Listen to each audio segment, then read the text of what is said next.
Hi everybody, my name is Abby Schulte and this is my vlog about my trip to Eastern Europe.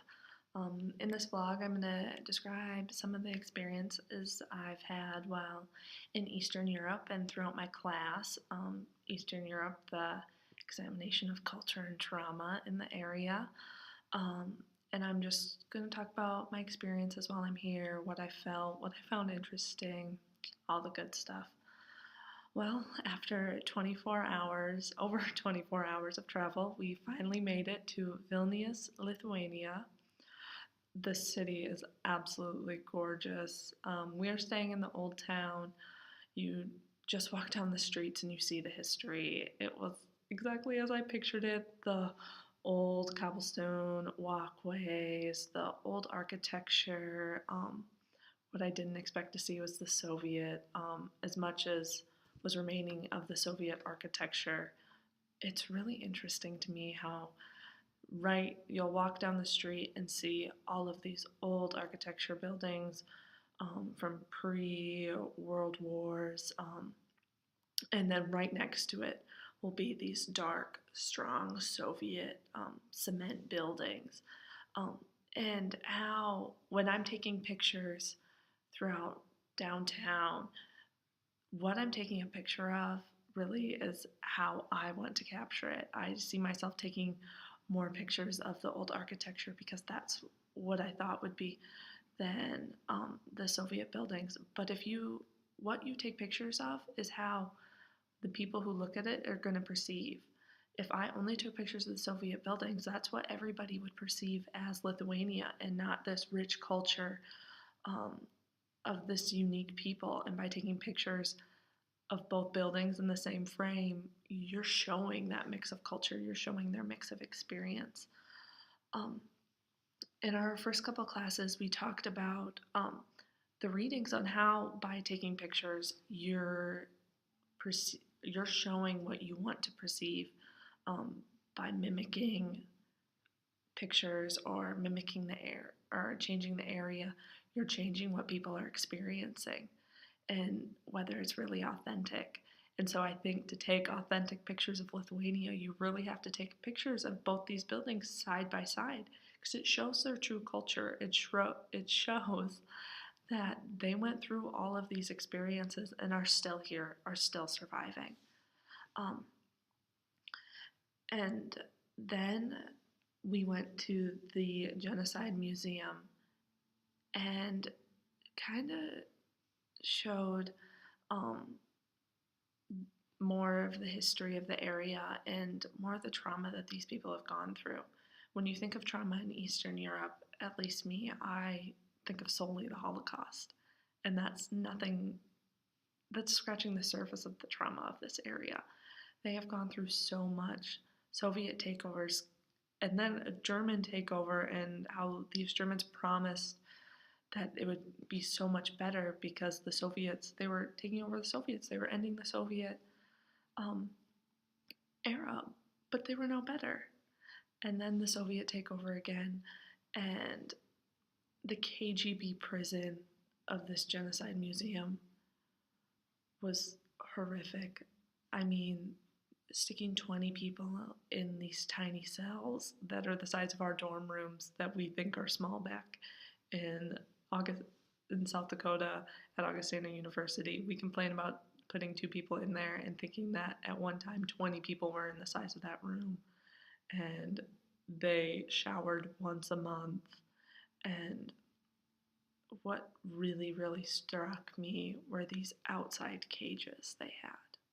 They were exercise areas, but let's all be perfectly honest, that looked like an animal cage. They maybe had a bench inside, and even looking up to the sun, looking up to the heavens to pray that this would end, you look straight up and see a cage. These poor people were caged, executed, and how these people are still, the Lithuanians are able to function with all of these reminders around them is absolutely insane to me. I can't wrap my head around it. my body hurts for them that they have to walk by that prison and know that some of their family members were murdered, some of their family members were questioned. And I have so much respect for these people that they are able to sit and do this. We talked more in a couple of our classes about research methods, and I never had really thought about that that's what we're doing on this trip. We're doing our own personal research. We talked about ethnography and how you put yourself in their culture to see what their culture really is. And you can do this by immersing yourself or just by sitting and observing. And we're really doing both.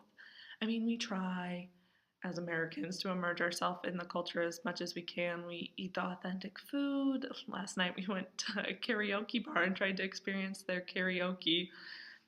Wasn't a success. We experienced one of their jam sessions. But we're trying to experience as much as we can. But then today we went to a Lithuanian orphanage and just sitting back and watching how these children interact. You're experiencing their culture, trying to figure out what these little things and mannerisms that they do mean, because they each have a meaning.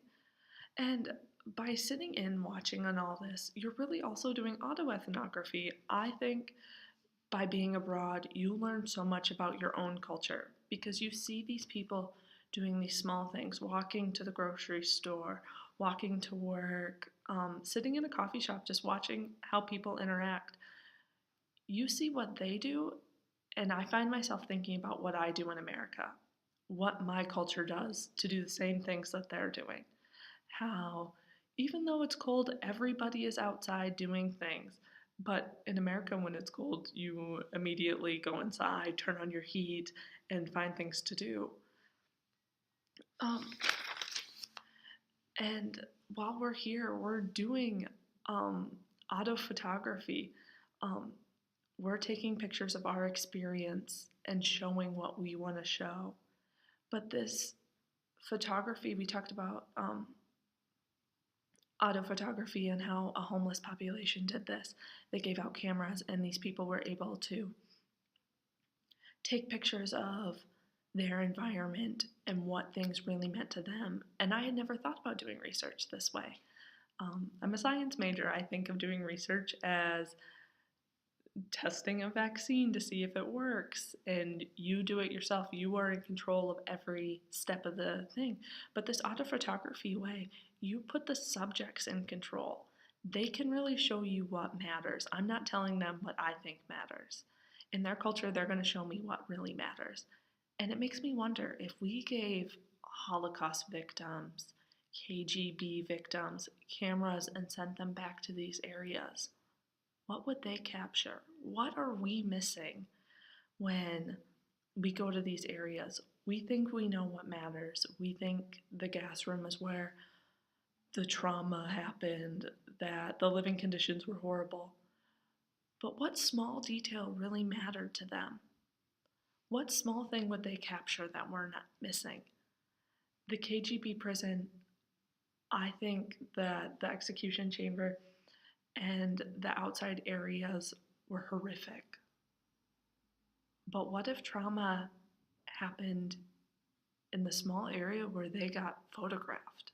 What if that is really where significant trauma happened to one person and we're completely missing it? Just photographing these areas makes me think of the small traumas that happened. Yes, large traumas happened in this area. But what small things are we missing? And I hope to figure that out. Tomorrow, we're hopefully meeting with some Holocaust victims. And maybe we'll find out what small things will happen. But we'll have to wait and see.